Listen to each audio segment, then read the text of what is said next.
Kia ora Giants fans, and welcome to a special episode of G.I.Antics, our first G.I.Antics Throwback. In these special episodes, we'll catch up with former Giants, relive some memories, and see what they're up to now. We may even throw in a quiz or two, you know me.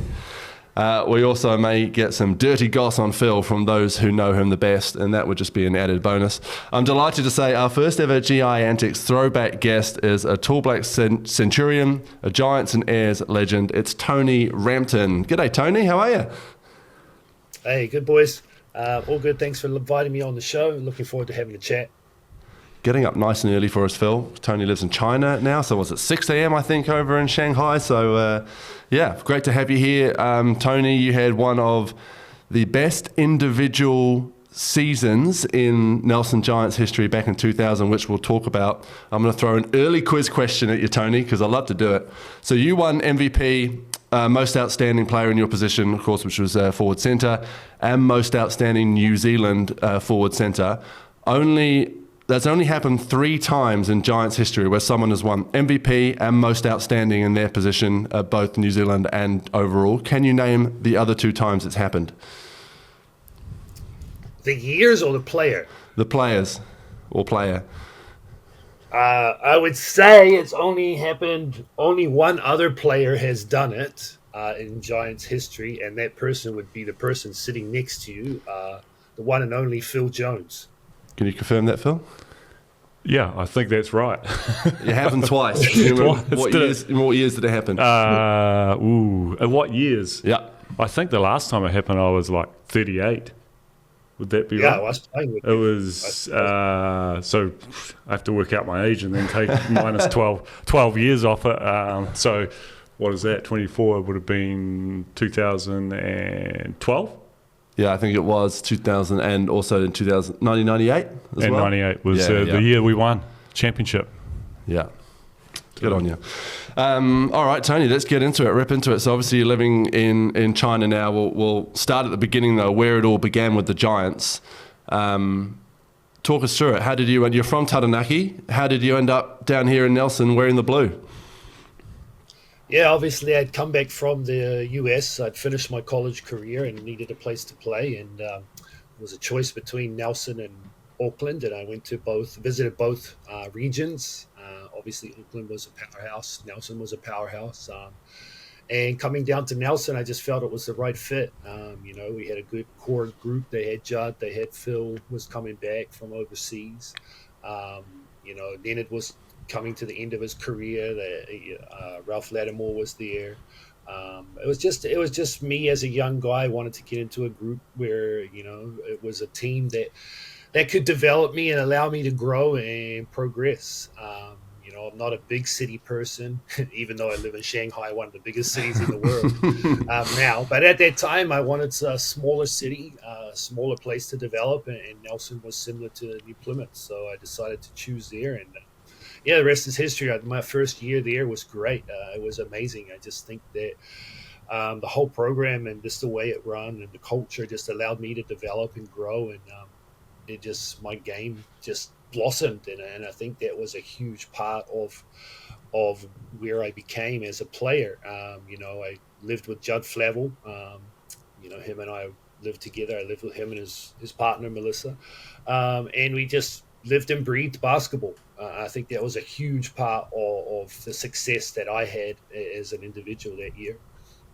What do you remember, Phill, when Tony came to town for the first time?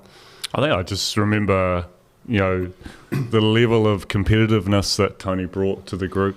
He was, a 7-foot guy running around the floor like a little guard, just diving on the ball all over the place and going after every rebound. And, that was something that we hadn't seen before, and I hadn't seen much of before, and a guy that played that way. So, obviously a great guy as well. Brought a lot to the team, and nice to have somebody that, wanted to be in an environment that was similar to where he grew up in, and obviously in the Naki and smaller town. The community lives and breathes basketball, and he just added huge value to the group, and just the way he played and the presence he had on the court.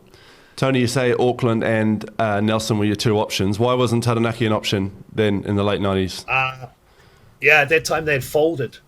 So Oh, actually, yeah. what had happened was when I'd left the US or left Iowa State, Steve McKean had actually paid for my ticket to go back to Taranaki and play for Taranaki, but they folded that year, so there was no team.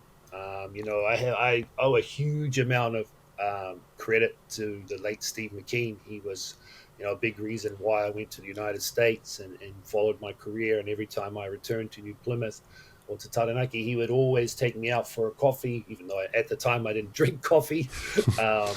But he'd always take me out for lunch, and he was always in contact with me, and he was a huge, massive part of my career. And so, you know, fortunately, unfortunately, Taranaki had folded at the time, which allowed me to go to Nelson. Obviously, later on, as I got older, or further on in my career, I went back to Taranaki and played a few years, mainly because my dad was sick at the time, and I just wanted to be closer to him and allow to spend a bit of time with him as he was going through his struggles.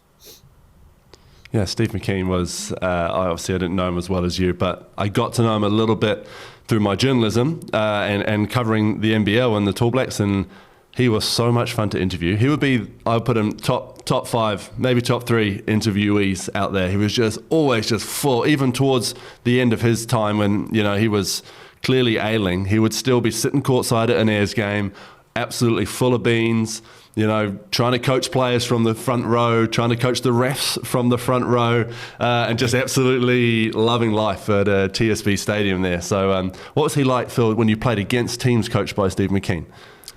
He was great. He was always really appreciative of all of the players around him, and even the opposition. He'd always come up to you and say, "Look, you play great. You're a star." He was really complimentary, particularly of me.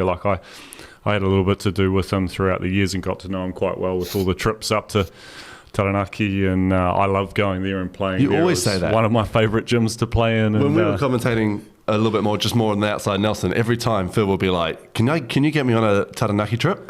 Yeah, it was always a great time. Always had an awesome time. And, mainly because, I guess, similar sort of region, always had really good following, and it was a cool place to play. The crowd got stuck into you, and Steve McKean, he was always either coaching or sitting on the sideline, and always had a chat with him afterwards or before the game. What were your crowning memories, Tony, of that 2000 in Nelson? Not necessarily on the court, off the court. What were your crowning memories of that year you spent here?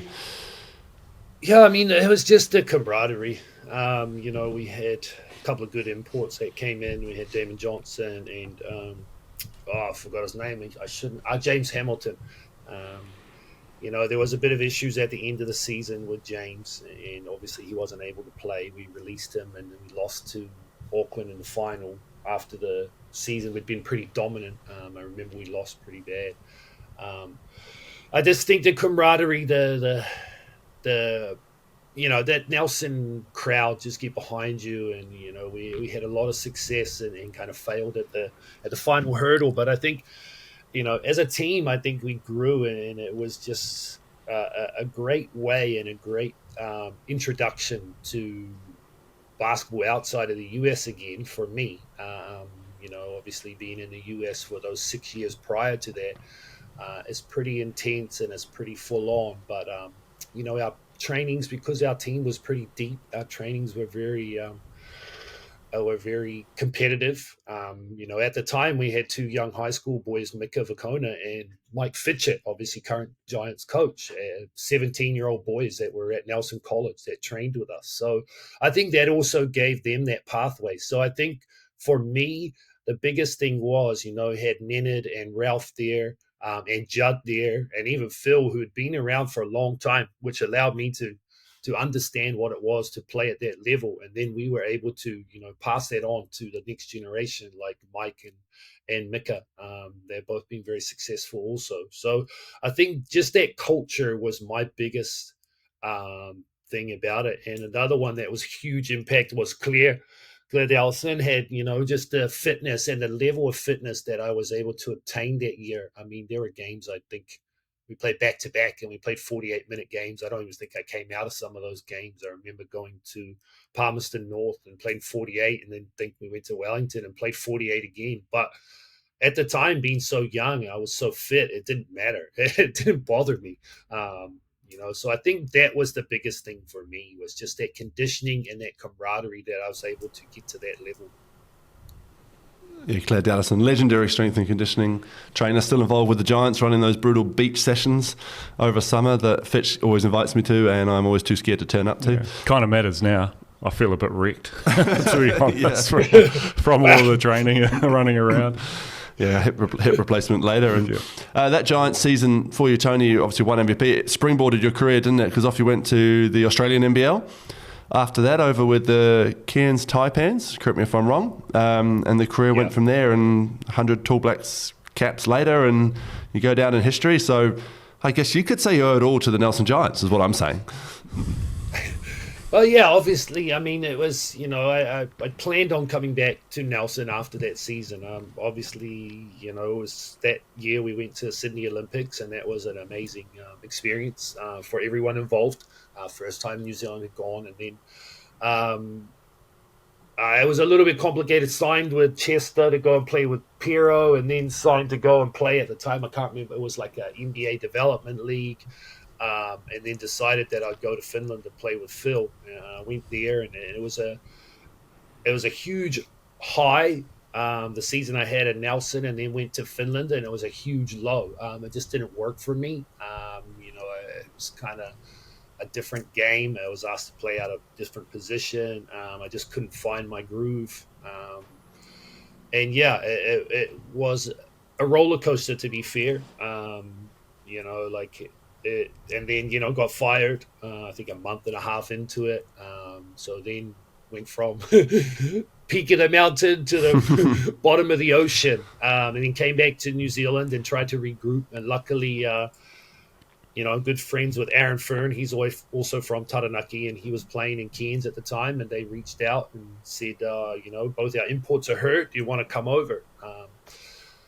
And so I went over there and ended up regrouping again and playing pretty well. So then they, decided that they would sign me for a 2-year contract. But part of that contract was that I couldn't go play in New Zealand. They wanted me to get bigger and add on weight. I tried to do that, but then I realized as I got further on that I just wasn't built that way. I just wasn't built to be, big and carry extra weight. A strength of mine was being a little bit leaner and just needed to be stronger, which allowed me to be a bit quicker than others.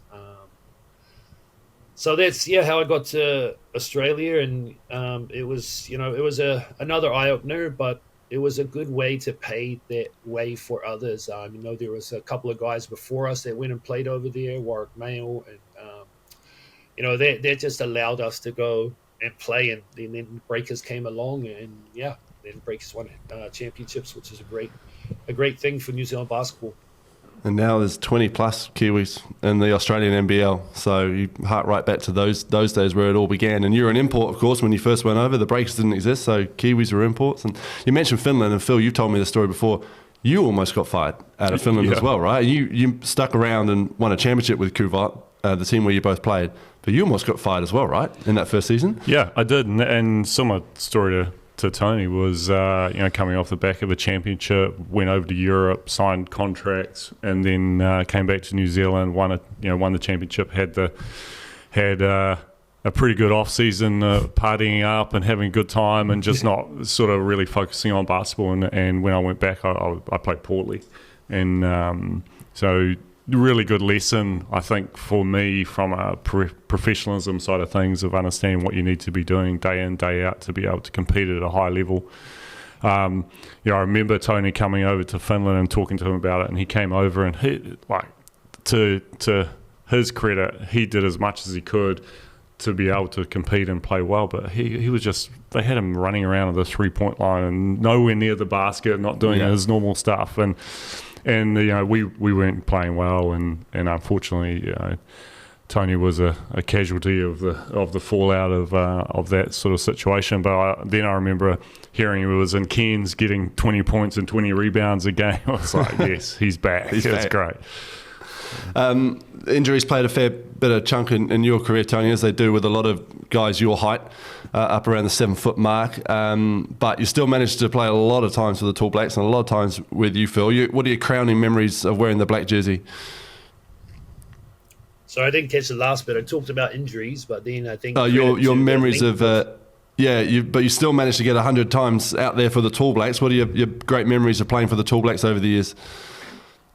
Yeah, I think my great memories are just pulling on that black singlet. I mean, everyone talks about it. It's just the culture, just being away with the team. You know, you go away for a month and a half, 2 months at times, and just that off-court environment that is created by the Tall Blacks.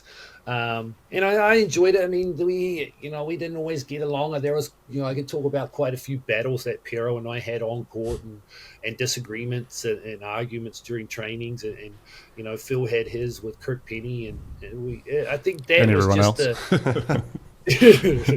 just just the fun of it. And yeah, injuries played a huge part, and there were quite a few Tall Blacks tournaments competitions I missed because of injuries. Obviously, the major one was the 2002 World Cup, where they finished fourth, and there were a few others when I was coming back from injuries, and I think it was hard because it was also at a time where basketball players didn't make much money, and to give up so much and to invest so much in the Tall Blacks at times was tough. I always tell the story of when I went to Taiwan in '99. I had to pay 1,500 New Zealand dollars to go and play for your country. That just nowadays just seems silly, right? Like this is absurd. You play for your national team, and I know a lot of other sports are the same. And that was when we were coming up and into the Tall Blacks. It was kind of the beginning of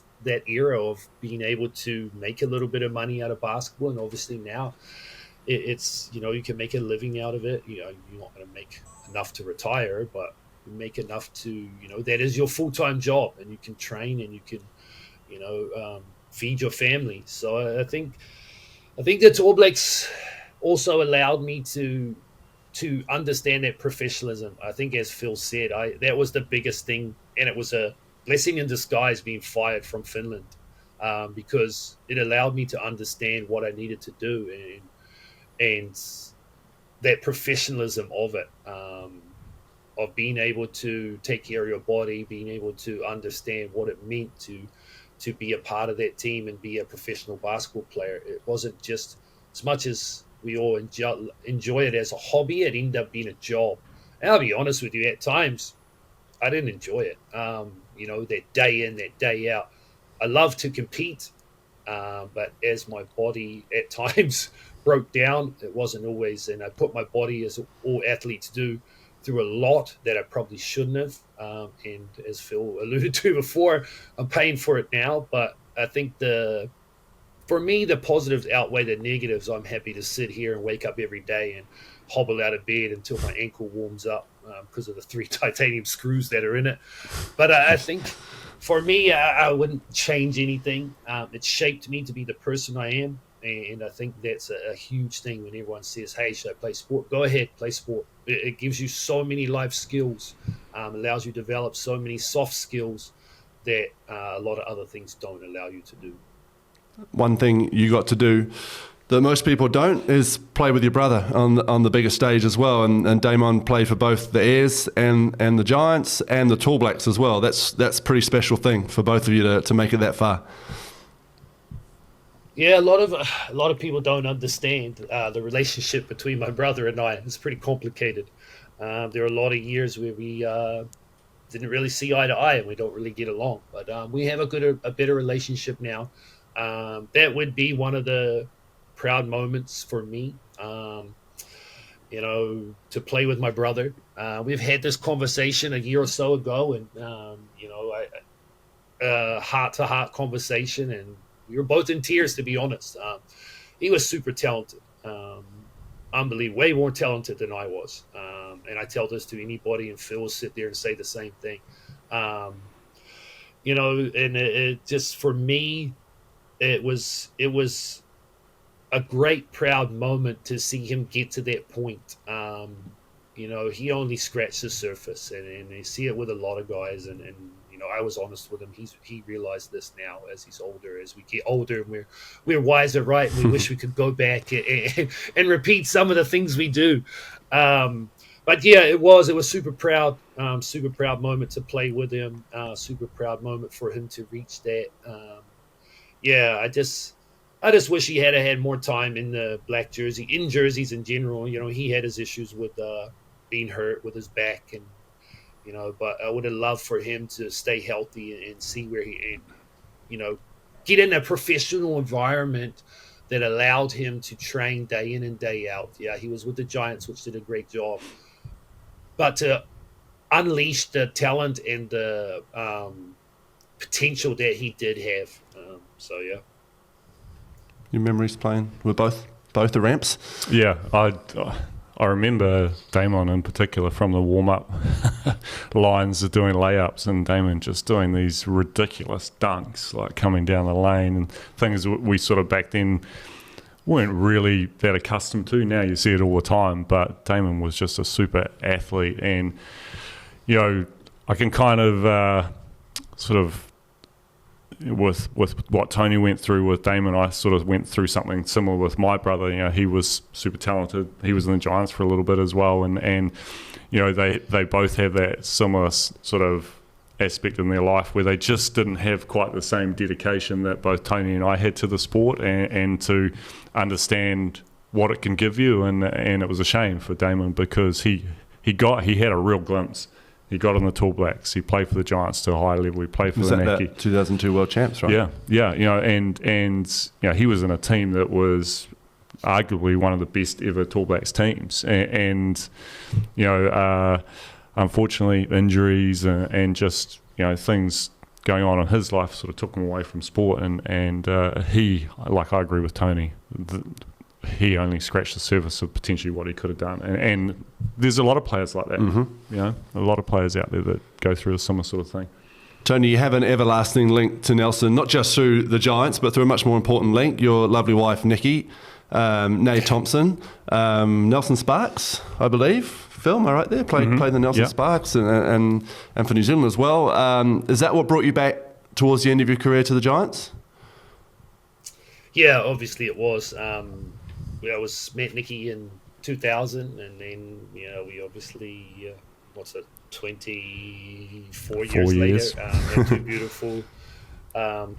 beautiful children now. My daughter graduates this year, and she's going to go off to the US, play volleyball in the US. So it was what brought us back, a little bit the same as the reason I went back to Taranaki for those seasons. You know, obviously there were a lot of other teams that were trying to get me to go play for them, but I just decided that it was, you know, family first. So I wanted to go and be with my dad, a little bit the same when we decided to, you know, leave Australia and come back to New Zealand. And, you know, to be honest, I don't think I could have played for anywhere else. You know, Nelson was one of those that started my career, even though I went and played for Taranaki. Enjoyed my time there. But Nelson is like home. You know, Taranaki's home, however, Nelson's home, if that makes sense. So I think that was it. It was a huge part. I just love the region. I just love the people. It's just a place in my heart that, you know, is, you know, we have houses in Nelson. We'll end up coming back at some stage. When that is, we don't know yet.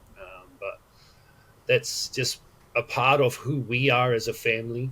Obviously, my kids don't have that full connection to New Zealand because they've grown up in China. That's one thing that we talk about, and we come back. We'll be back again at Christmas time. So we do come back once in a while to see family and we connect. And yeah, I just think Nelson's just such a great spot. What I heard there was that there's a future Waimea Knight Rider coming back to play a bit of club ball. Keep that ankle nice and warm. You mean Zach Rampton? Run around on a Tuesday night with us. recently, just last week, in fact, the Giants played the Airs. As we were recording just last night, the Giants played the Airs for the Brian Rampton Memorial Trophy, which is named after your dad. As I mentioned, both you and your brother play for the Airs and the Giants. Was that your idea? How did that come about, the Brian Rampton Memorial Trophy? It's pretty awesome to see the Rampton name still relevant in the NBL this many years on. Yeah, it is awesome. We actually tried to get on last night to watch it, but with our internet and everything here in China, we couldn't get the game. It came about. There was a ownership group in Taranaki that, because my mom was heavily involved in basketball in Taranaki as we were growing up, and even when we left, running sport, running different competitions, being involved. And obviously, when my dad passed away, I was in Nelson playing near the end of my career, and they approached me and said, "Hey, would you mind if we created a trophy? Because you and your brother and your mom have done so much." My dad didn't do a lot for the sport; he was more of a rugby player. But I think it was just an honor to have a trophy named after the family, and for my dad. My dad was a massive supporter, even though he wanted us to be All Blacks. We just took away that tall and that added a T and made it into Tall Blacks. But we were never going to be rugby players. I played for a little bit and always got hurt, and it just wasn't my sport. I think it's just an amazing thing that there is that trophy, and it still continues. We've been out of it. I've been out of New Zealand for 9 years now, so. I think it's a great honor for our family. Can I ask who won? I didn't check the score. I always have a love-hate relationship with that game. Taranaki were too strong. It was a heck of a game, actually. It was 115 to 97, so both teams put plenty of offense. The Airs shot 63% from three and from the field. The Giants shot 53% from the field, so a lot of offense on display. It was a good show. It was a good show. Wow, but Phill would have loved that game. Yeah. I was in it. I would have been in it. Finally, Tony, we'll just ask you, what you've alluded to it, you're over in China for the last 9 years. What do you do over there? And you've talked about your two kids. Are they sports people? And what's the go? What's happening now in Tony Rampton's life? Yeah, we came over here in 2015, coming for 2 years, maximum 4 years, and we were going to bring the kids back to New Zealand to finish, do their high school. Came as an English social studies teacher and then kind of progressed through the ranks. Currently, my position is principal of the primary school, so I do grades 1 to 6, so look after 320 students, 60 staff in an international school in Shanghai, Singapore International School. That keeps me busy. It is full on, but I enjoy it. That's the reason we're still here, and I'm not sure. Well, we'll probably end up being here for another 3 years. Zach graduates in 2027. And now my kids, Jade finishes this year. So she's going to go to Western New Mexico and play volleyball at a D2 school there, small school in New Mexico. So she's super excited about that. And then Zach, he's to be honest, he doesn't sit much smaller than me. He's about 6'9", 6'10". Left-handed player. Love it. Phill. Yeah, Phill. But he's doing really well. He's pretty coordinated. He's pretty athletic. He's into basketball. We're going to look at trying to send him to the US during the summer for a month. He's got there's a program over there called Global Squad. So we'll send him over there and let him do that. They love sport. It's just they just don't have that opportunity that you do in New Zealand. They're both involved in different clubs here, so they get that training, but it's probably not the competition. So we'll see what they do and where they go. I'm just glad they're involved in sports. I don't push them. If they don't want to do it, they don't have to. They need to be self-driven. They need to be motivated. I think that's the only way, kids are going to get better. I see it here. It's a little bit sad. The next generation, I won't say everyone, most of them, feel like they are owed something, or they're not as dedicated, or they don't have that passion. I just say to the kids, find something you're passionate about and go out and do it and put everything into it. If you don't end up being good at it, then at least you tried. Like no harm in trying, and if you find something, then run with it and see what you can do with it. And we know it's hard for you to keep up with the Airs and the Giants these days, given everything, but you keep quite a special connection with the Tall Blacks, I hear, whenever they're in China, which is quite regularly, given the Tall Blacks schedule. You do your best to get over there, and often you're handing out the jerseys in the team room before the game and stuff. That must be pretty cool. Yeah, that was an awesome experience. When the Tall Blacks are anywhere near Shanghai, I try to get to the games and go and catch up with, obviously, I know the coaches over the last few years. I try and keep tabs on the NBL and especially the Giants. I think it's great. I enjoy seeing all my teammates' children coming through the ranks. Obviously, I've been watching Hayden Jones pretty closely. We have a very good connection with Phill and their family, and watching Maya over in the US. And then, even Ava down in Christchurch.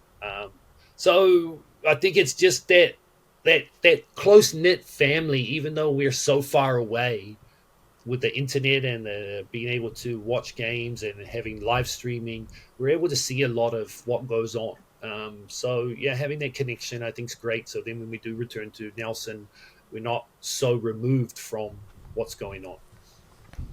I'm looking forward to getting my fishing buddy back.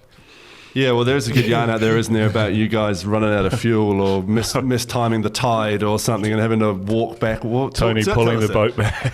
Was it a fuel thing or a tide thing or both? There was a little bit of fuel issue. We went out fishing with the kids. The kids would have been like, they weren't that old, maybe 9, 7, and 5, or so, like maybe a little bit older than that, but not much.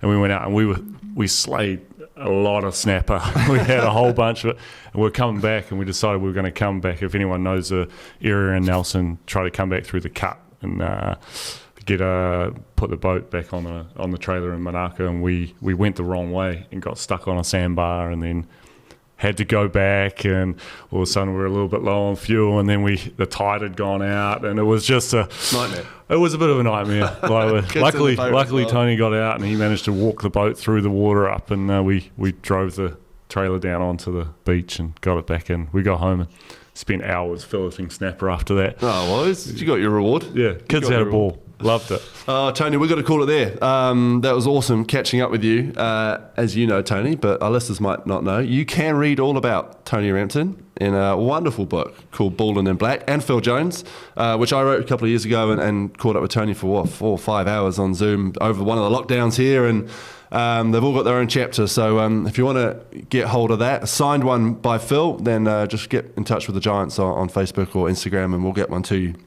Tony's been so cool catching up with you. Thanks for being our first G.I.Antics throwback guest. So keep a Night Rider singlet warm for you and your son going forward. And we'll look forward to having you back in Nelson at Christmas. All right, boys. Thanks very much. We'll catch up at Christmas. Yeah, good to see you, Ramp.